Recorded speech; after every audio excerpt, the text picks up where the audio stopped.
Hi guys, welcome to the Clack Shack, and I want to tell you guys, since I kind of got to a stopping point and I got caught up on some of my bigger orders, it's a little more relaxing here in the Clack Shack. I've still got a bunch of stove covers I've got to do, but until my wood gets through drying, I'm kind of in a holding pattern for right now. So I'm taking the opportunity to knock out a few of my engraved jobs that I had kind of on the backlog. So try to get those caught up. But if you stick around for a few minutes, I'm gonna show you what I'm working on here and go over that. I've got the X-Tool D1. It's doing its thing here, and I've even got Junior over there, the Atomstack P9 M40. Got it cranking out an engrave as well. It's kind of a all hands on deck, trying to get caught up scenario here. So stick around for a few minutes, and I'll be right back. I'm gonna show you what I'm working on. And I got some questions that keep coming up that I'm gonna try to address in this video. So stick around.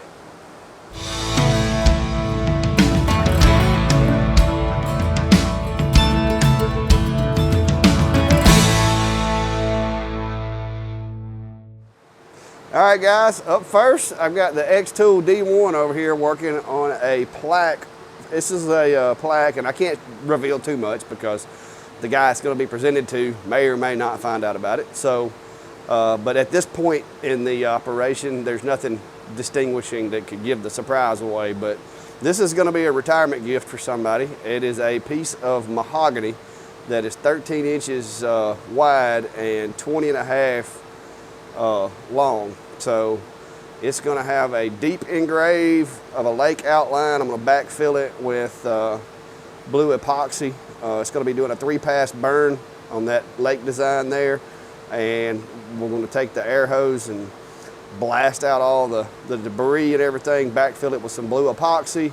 I'm going to refinish that. Once I get that refinished, then it's going to go back in the X-Tool again, and it's got the wording and a logo for the company and that kind of thing that's going to be burned into it as well. But I'm going to wait till once I get this epoxy filled before I do that.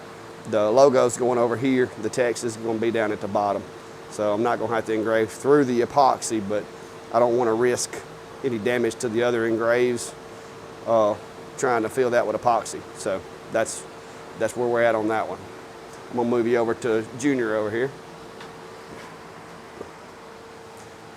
All right, I got Junior over here cranking out a this is going to be a 2-piece door, kind of the old saloon doors. If you watch any Western movies or anything, the wood that it's being engraved on was brought to me. I was told it's probably a 100-year-old piece of barn wood that they reclaimed, and they're going to use it to make bar doors that swing in and out of. And I've got a logo that's going right there on that door.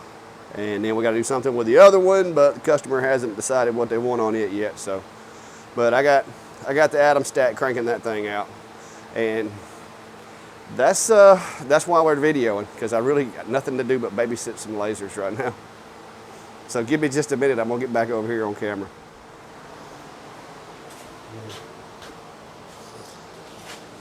All right, guys. So that's why I decided to go ahead and do a little video tonight. Normally, while stuff like this is going on, I'm doing builds, sanding, planing, cutting lumber into the sizes I need it for a build or whatever. But tonight, everything I've got backlogged right now that I've got the wood for is an engrave. I've got the mahogany plaque going. I've got it to get done. It's on an order. I've got the 2 panels, there's 2 boards just alike, like I'm doing on the Atomstack over here. I got 2 of those I got to do, and I've got 4 ammo cans sitting over there that's got to be done. So I'm trying to get those knocked out before the wood gets dried, because once the wood gets dried, it's going to be another race to build stove covers. Like I said, I'm not complaining. Business is good. My Clack Shack budget is dependent upon being able to complete these jobs and get them out the door. So, you know, that's a good thing when I can make a little extra money to buy tools and supplies with. But I keep having the same questions come up from people over and over. And I just kind of wanted to touch on a few things in hopes that maybe I can stop some of those questions. Because guys, you got to realize I work a Monday through Friday day job. And during that time, I am very limited to whether or not I can reply to messages or whatnot. And I don't want people thinking that I'm not trying to get back with you, but I can't, you know, I just can't. So I've been seeing a lot of messages throughout the day. And the biggest question that people keep asking me is, what size material do I use for your jigs? Now, keep in mind, in my Etsy store, anything that I put in there, guys, I try to put a video in there. I try to put a description of what material to use and any recommendations that I have. So hopefully it's pretty self-explanatory. And there comes Guinea, so it's probably fixing to get loud. She's over there beside the camera right now. But, you know, I try to be as explanatory as I can, but people keep overlooking it. So again, I want to emphasize, most of the designs for my jigs and stuff, I recommend, and this is just a recommendation. I mean, I'm not saying it won't work with thinner material, but I recommend a 4 millimeter, 4.5, 4.7, I mean, whatever you can come up with.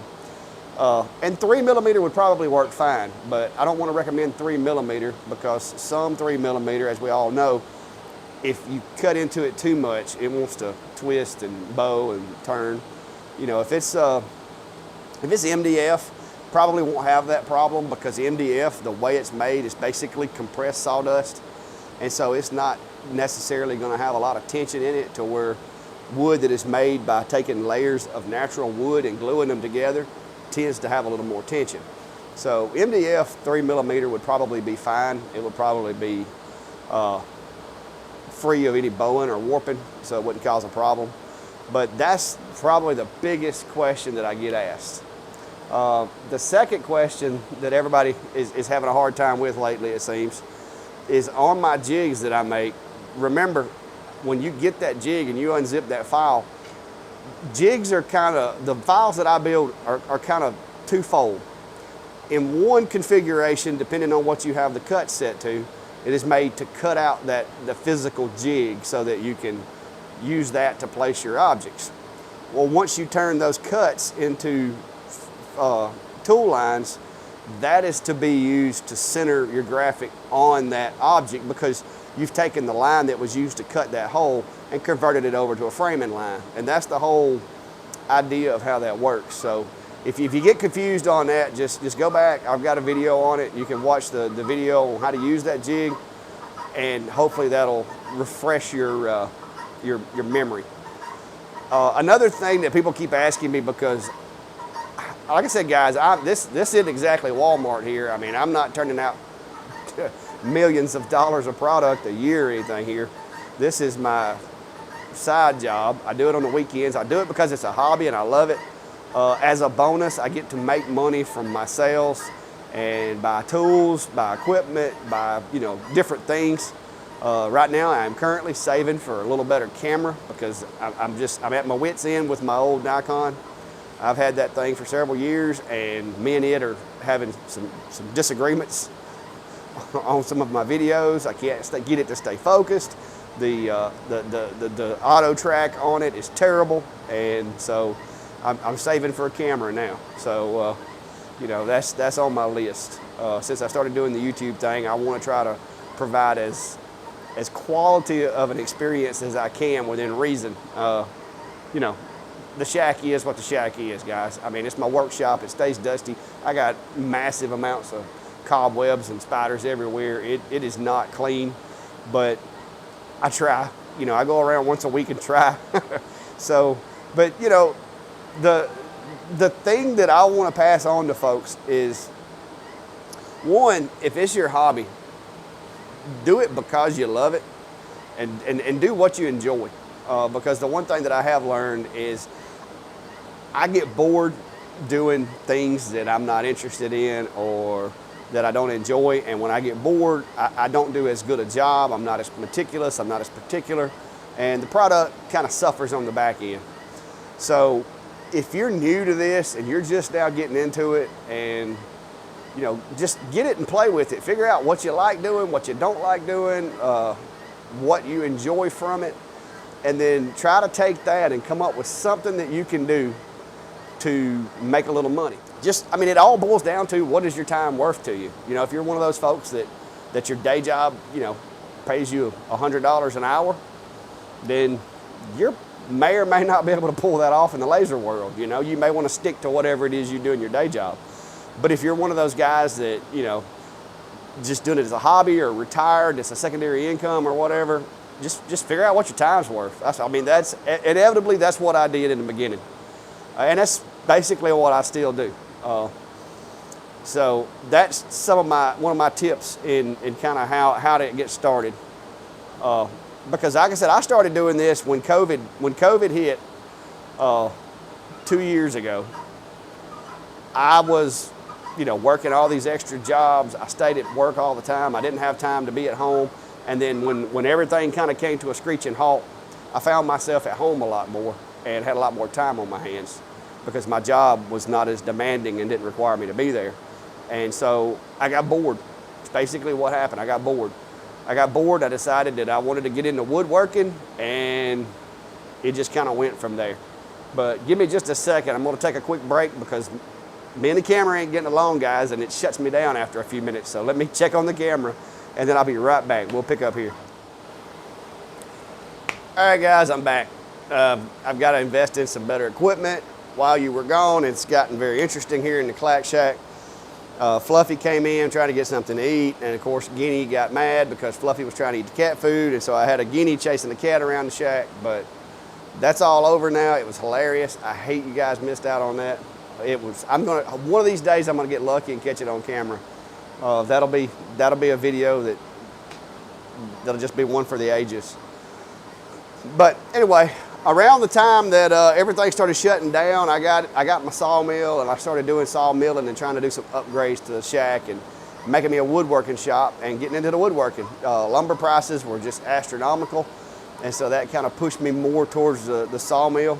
And then when I got the sawmill, you know, I joined some groups, started doing research and sharing ideas with people on YouTube, using videos to do that. And eventually, one thing led to another, and here we are today. But with that said, my advice, if you're doing this as a hobby, find what it is that you enjoy. Find what it is that relaxes you or de-stresses you or whatever. And then once you find that, kind of hone that skill and hone those things that you make, and then the market it'll be there. You know, my stuff, sometimes I make things and a lot of people think they're so cool or whatever, and then I look at them and I'm like, but I messed up here, here, here, and here. But, you know, sometimes we're our worst critics, and just start out, like I said, start out trying to make enough money to make it worth your time. And then as your work gains popularity, as people see what you can do, as they see the value in a custom-made piece that they can pick exactly how it turns out, and once that catches on in your community, you'll start seeing more people coming in and asking for things and wanting things. And like I said, don't be afraid to be creative and kind of step outside the box and do your own thing. I think that's what's lacking a lot of times in the stuff that you find in a lot of these places. It's just the same old, you know. Don't try to imitate somebody else. Don't try to do what other people have been doing for years. Just do you, you know. Kind of like with my YouTube channel, guys. I mean, I know when a lot of people, when they tune in and they look at this channel, they're like, it's a redneck with a camera, and oh my gosh. And that, I'm cool with that. You know, I don't have the pristine shop with all the fancy, you know, hundreds of thousands of dollars worth of tools and the best cameras on the market, and you know, I don't have all that, but that's not me. So when you're doing your projects, just be you, you know. Do what you want to do what you enjoy, and then find the market for it. So if there was any tip that I could give to people that have this as a hobby, that want to try to make money to just pay for your equipment back, that's what I would give. That's what I would offer you. Just to give you an idea, that when I started this, I started out, my sawmill was around $4,000, and then the peripherals that went with the sawmill for log handling, log hauling, all of that, I probably spent another $2,000. And I've got a spreadsheet where I kept up with how much I spent. And it took me about a year with the X tool, everything. I bought the X tool, I bought a bunch of big pieces of equipment for in here. It took me about a year to make back the money that I spent on that initial investment, which I think was around $8,000 for everything combined. It took me about a year to beat through that and get to where the money that I was making wasn't reimbursing me for tool purchases. So, but don't be in a hurry, don't be in a rush, and for goodness sakes, do it because you love it. Don't do it because you're trying to be the next Sam Walton or, you know, Rockefeller or whatever. Just do it because you love it, and that's my advice to you on that. But I didn't want to come in and make a really long video, but guys, I can really get on my soapbox on stuff like this. I've had 47 years of a lot of life lessons, and I grew up, as many of you can tell, I grew up in the South, I grew up country, I grew up working, and dedication and hard work and just willingness to try new things, I think, is key to going from it being a hobby to making a little bit of money off of it. So if on that aspect, for those of you that keep asking me, you know, hey, how do you get started in selling? Start with that. Build on that. Make that your foundation, that you're going to do what you love, you're going to do what you enjoy, and you're going to find something that you excel at, and then try to take that and market it. And by market it, I mean wherever you live. You know, start getting outside your comfort zone. Go into these small shops, go into these places that sell items that are similar to what you have, and don't be afraid. The way that I have found to gain customers is I'll go in and look at some of the stuff that they have, and I'll be like, I can make that. And then I'll come back, I'll design it, I'll build it, get it looking all nice, and I'll take it in and I'll be like, hey, this is what I do. It's more or less a hobby, but I can provide this if you're something you're interested in. And I'll just give them those pieces. Sometimes you never hear back, sometimes you do. But more times than none, you'll at least get a referral for a customer or two for some custom work, because you're not going to compete with the bulk wholesale orders of bamboo engraved cutting boards and stuff like that. A lot of that stuff from overseas that is being sold here, you're not going to be able to compete with that unless you really don't care about making any money. But the custom pieces, the wedding venues, the graduations, the anniversaries, the special events, to where you can't just go out and find that thing that says happy birthday, whatever their name is, or happy anniversary, and has that a phrase of where you know, that refers back to a moment in time that's special to that person. I do a lot of personalized gifts as far as like Valentine's stuff, birthdays, anniversaries, weddings. That's where you need to be trying to get into, because the personalized items is where you will be able to actually sell your product and make money. Now, you can make generic things and go to craft shows. There is a market for that, but I wouldn't try to make that my focus, or that my primary means of making money, unless you're in an area to where it has a large demand for that. But you're going to have to do a little market research in your area and determine, is it more of the custom stuff, or is it the mass-produced stuff? And the best way I have found to do that without spending any money is get you a Facebook page and market it there, guys. I mean, that's where I started out. My Clack Shack Facebook page, I used to call it Clack Custom Creations, and then it changed because a friend of mine said that the Clack Shack sounded better, and that was what we had called my shop since the day I had built it. So just maybe that'll help you. Maybe that'll help you work through some of those things. And I hope I didn't bore you tonight. I just really didn't have anything to show you, because I've got both my machines working on hour-long burns over here. This one over here looks like it's about halfway through. I will add, though, that the flood feel was actually very beneficial on the burn that I'm doing on the Atomstack. And for a 5.5 watt machine, guys, it's doing a really good job on this 100-year-old pine. not gonna lie, this is the first big engrave I've done with it, or bigger engrave that I've done with it. And I was a little, you know, concerned, but this was kind of a rustic, non-particular project, so I thought, hey, I'll give her a whirl. And it's doing a really good job.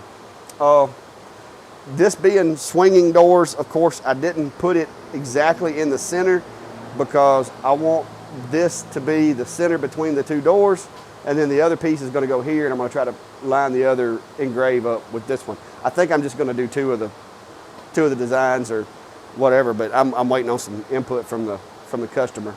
They just said they wanted to put that on one piece of it. So this one here, I've already got this laid out. The customer's approved it by email, and I'm just waiting on this layer to get burned where I can move on with my epoxying, and then I'm going to finish it out. But I appreciate all the support, guys, and if you buy something from my Etsy store, though, please read the description and look for those videos. I put those videos in there to try to help you understand how the file works if you're new to it, and it keeps me from having to answer all those questions. So I really appreciate it, and like I said, I'm sorry for tonight's content. I had a lot of people asking me those questions, and instead of typing this stuff over and over, it's just easier for me to sit down and talk to you when I'm out here basically just on fire watch, waiting on these things to get done. So, but with that said, I appreciate you stopping by, and I hope everybody has a good day. And if you haven't already, please hit the subscribe button on your way out. And for those of you that participated with the payback to May the other day, it was noticed. I got notified shortly after I released that video that it was working, and she was actually a little shocked by the participation. So thanks for that, and I appreciate you. Have a good day.